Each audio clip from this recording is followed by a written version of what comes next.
Well, quite a while ago, probably a couple years ago now, I got a set of wheels in with a set of axles to take apart and kind of diagnose what the problem was.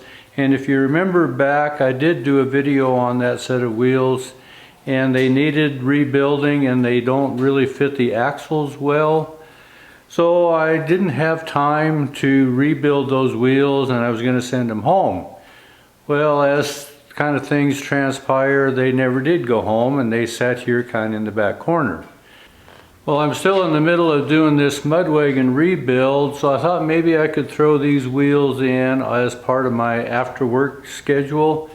You know, I'm really not taking in a lot of wheels anymore, but maybe this might fit in this category to where I can still keep this mud wagon project going forward. So anyway, I dug these axles out this week. And in order to get the good measurement to see how they fit, I need to get all this old grimy grease cleaned off of them so I can get an accurate measurement.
Well, these are the 4 hubs that came off of these 2 axles that I took the wheels off of.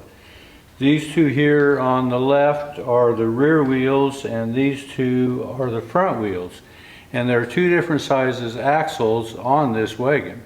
The front axle on this wagon is a 2-inch and the rear axle is a 2 1/4. So we have 2 different spindle diameters and spindle lengths as well. Well, one of these front hubs actually fits pretty well on this front axle.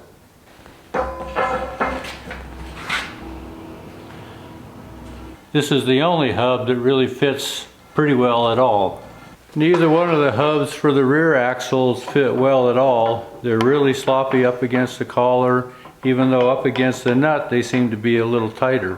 So the taper is all wrong in these boxings. Well, this is the other front core. It's been replaced at some time, but the boxing doesn't fit well up against the collar, so I'm going to push this boxing out so I can clean it up.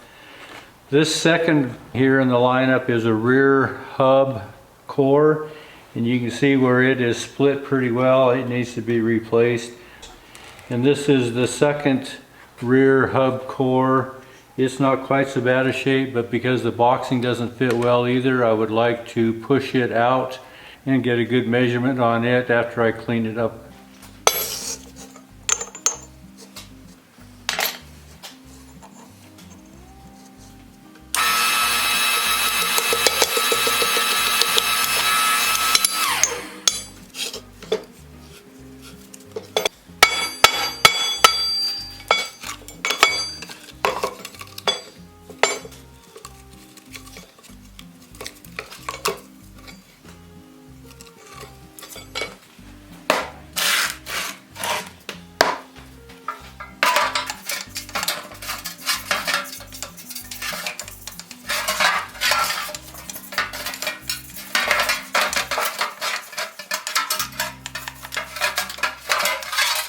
So these are the hub cores after I pushed the boxings out. I did run them through the sandblaster after I washed them in a solvent.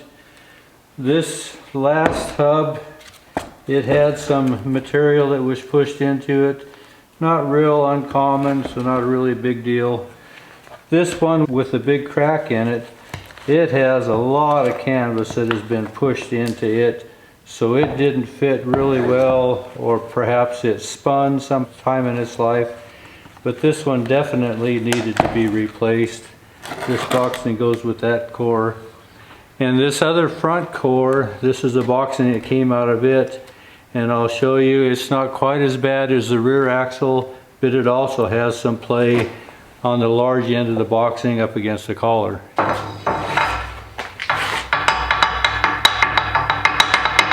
So you can see the play that it has up against the collar.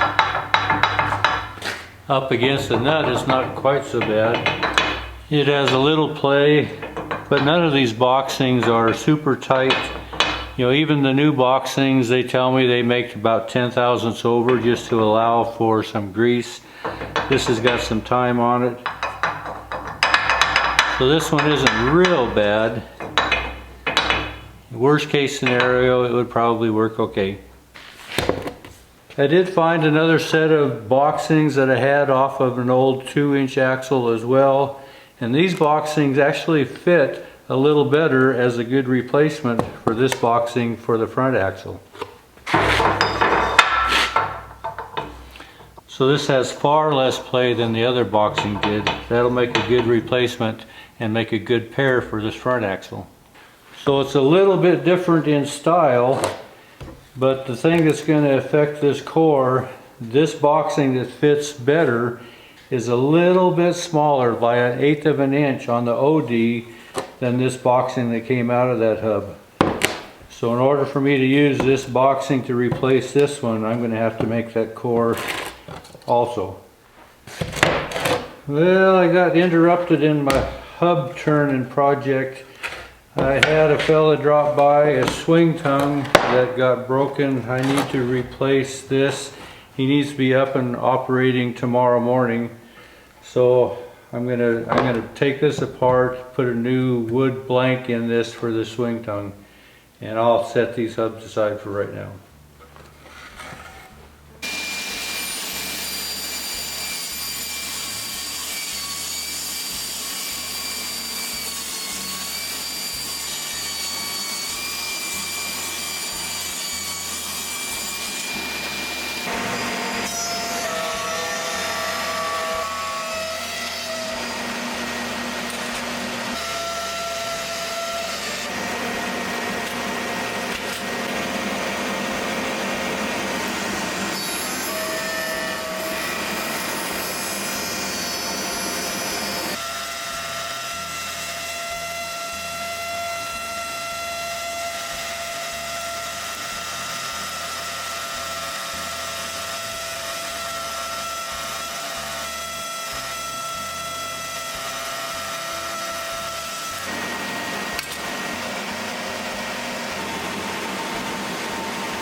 Well, hopefully this will get them back on the road and they should be up and shooting their movie again tomorrow. I did make an extra tongue blank just in case if they have something that happens that won't be quite such an emergency. They can just transfer this iron from one to the next. So much for the best laid plans of mice and men. Bound to be interrupted sooner or later. Appreciate you following along. Thanks for watching.